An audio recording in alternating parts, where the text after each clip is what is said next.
Ito yung grapes farm ng madam namin. Yan. Grapes farm namin yan. Namin? Grapes farm ng madam namin. Hindi ko alam kung kailan magpapa-harvest. Ayan yung grapes niya. Oy, ang ginagawa mo dyan?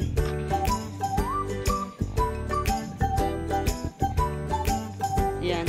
May bunga na. Hindi namin alam kung kailan niya ipapa-harvest. This one. Ayun o, madami. Ayun o, madami. Pwede mong anuhin. Ito, dumaan. Walang daanan dyan. May ano dyan eh, malaking sasakyan. Tignan ninyo naman ang itong bunga niyan. Oh, ang ganda. Diba? Dami. Ito din oh. Diba? Ayan. Ito na yung mga malalaking grapes ng amo namin. Tapos yan, pag na-harvest, ginagawa po niya yung wine.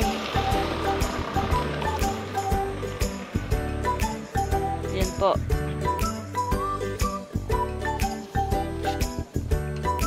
Yan.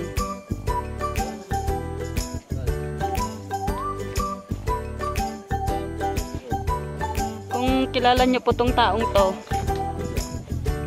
siya po ay mabait. Yan po ang grapes ng aming amo. Ay sa amin na daw to. Kasi nagtatrabaho kami dito. Kaya sa amin na daw to. Yan.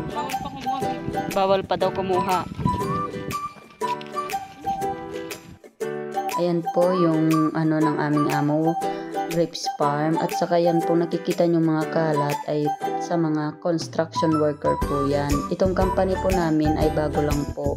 Kaya under construction pa lang po. At ito pong building na to, dito po kami gagawa ng wine. Pag okay na daw po tong building na to at saka okay na po yung mga machine, dyan daw po kami gagawa ng wine, sabi ng aming amo.